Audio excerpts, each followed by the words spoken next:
Hi children, today let us have the lesson on phrasal verbs. What's a phrasal verb? A phrasal verb is a verb followed by a preposition or an adverb. The combination creates a meaning different from the original verb alone. Phrasal verbs are part of a large group of verbs called multi-part or multi-word verbs.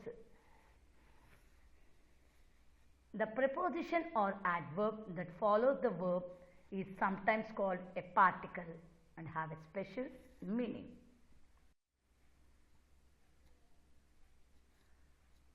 Verbs in English can be divided into two main groups, transitive verbs and intransitive verbs.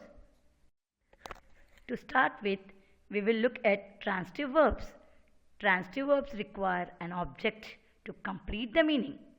For example, I need. This sentence is incomplete. This information, there is no sense. Probably wondering, you need what? You want more information. Why is the sentence incomplete? Because need is a transitive verb and a transitive verb needs an object or something after the transitive verb to complete a sentence. The object after or transitive verb can be a noun or a pronoun. Look at the noun dictionary. The sentence becomes I need a dictionary. Now the sentence is complete and we can understand that we added the object a dictionary after the transitive verb. The order is subject plus transitive verb plus object. We can see a transitive verb need an object after that. Transitive phrasal verbs. The same rule applies to transitive phrasal verbs which also require an object. If someone says, I am looking for, this sentence is incomplete. You would have a question, looking for what or looking for whom? Again the sentence is incomplete because we need an object after this transitive verb. If said that I add my keys is the object that I am looking for. I am looking for my keys. Now this sentence is clear and makes sense. We needed to add an object after the transitive verb to make the sentence complete. Few more examples of transitive phrasal verbs in sentences. He is looking for his passport. His passport is the object. You should put on a jacket because it's cold outside. Can you turn off the light when you leave the room, please? Now look at this sentence. Please take off your shoes before entering the house. The object appears after the transitive verb as we have seen so far. However, sometimes the object goes in the middle of the transitive phrasal verb.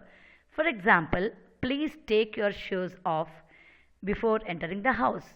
Both sentences are correct. For some phrasal verbs, we can put the object in the middle and that is not always the case. Now let us learn the intransitive verbs. Intransitive verbs cannot have a direct object after them. For example, I smiled. Here we cannot have an object after the intransitive verb. Smiled. You cannot smile something. This is incorrect. The subject is doing the action of the verb and nothing receives the action. An intransitive verb does not pass the action to an object. An intransitive expresses an action that is complete in itself. It doesn't need an object to receive the action. Intransitive phrasal verbs. The same rule applies to intransitive phrasal verbs. Intransitive phrasal verbs cannot have a direct object after an intransitive phrasal verb. For example, my car broke down on the way to work. To break down means to stop working. Broke down is the past tense of to break down. To break down means to stop working. My car broke down is about another word saying my car broke down. We cannot break down something. Break down is an intransitive phrasal verb, so it does not pass the action on to an object. Some more example sentences with intransitive phrasal verbs. Can you sit down, please? That is, we cannot sit down something. I grew up in New Zealand. Grew up means to be raised as a child. I get up at 7 every morning. What time do you think he is going to show up? Here, show up means to appear. Some phrasal verbs can be transitive and intransitive verbs. For example, the phrasal verb take off. Take off can be transitive in one sentence and intransitive in another sentence. We need to be careful. Sometimes the meaning of a phrasal verb changes depending on whether it is transitive or intransitive. Let's look at the following example. When take off is transitive, it means to remove something. When take off is intransitive, it means to leave the ground and begin to fly. He took off his tie when he got home. Took off is past tense of take off and it is transitive, so needs an object, in this case his tie. Since there is an object after takeoff, we know the meaning can be to remove something. So he removed his tie when he got home. The next example, the plane will take off in 10 minutes. In this case, take off is intransitive and has a different meaning, the meaning of leaving the ground. Yes, you can see here the two different meanings are usage of take off. Also meant same phrasal verb. For example, take off can have more than one meaning. Yes, even 7 or 8 different meanings. Let us go with few more examples. Out, to come out, to go out. In, to go in, to come in.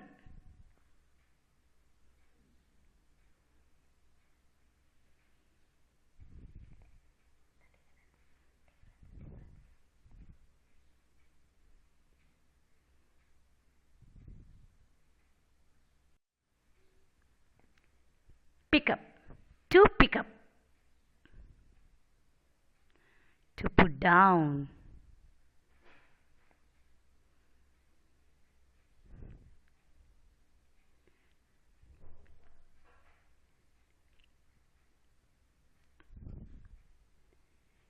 To pick up, to drop.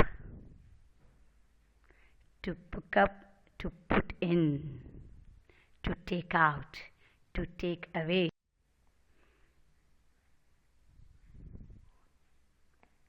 To travel.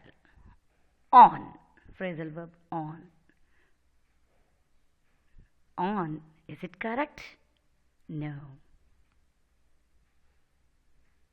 In.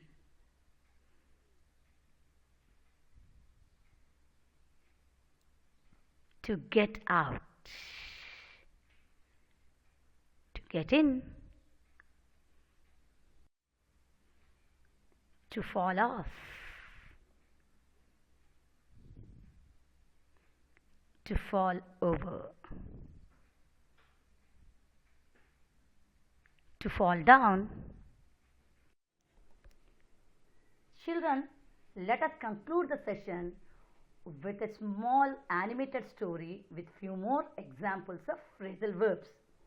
The story of Bonnie and Clyde. Bonnie got along with Clyde very well. They were brought up in poor families. They came up with plans to steal money. They always looked after each other. Got along with means was friendly. Brought up means care for and educate. Came up with means thought of. Looked after means cared for.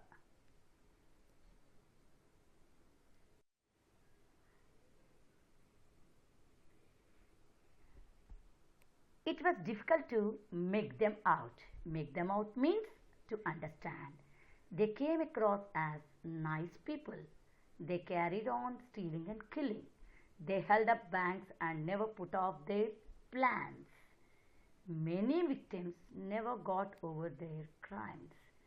The police told them to give up, but they went on stealing. They got away with many crimes. Make out means understand. Came across means gave the impression. Carried on means continued. Held up means robbed violently. Put off means postponed. Got over means recovered. Give up means surrender. Went on means continued. And got away means continued.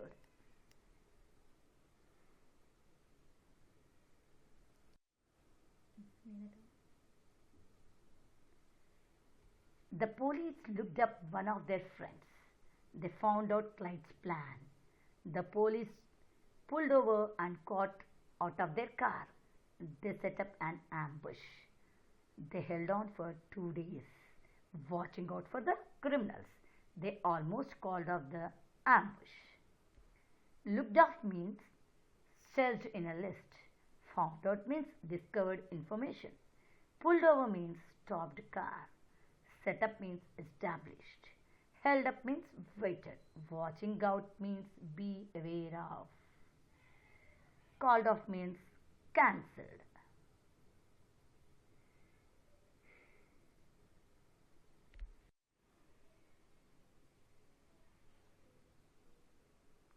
When Bonnie and Clyde turned up, their life of crime fell apart. Turned up means arrived. Fell apart means unable to continue. Here ends the story.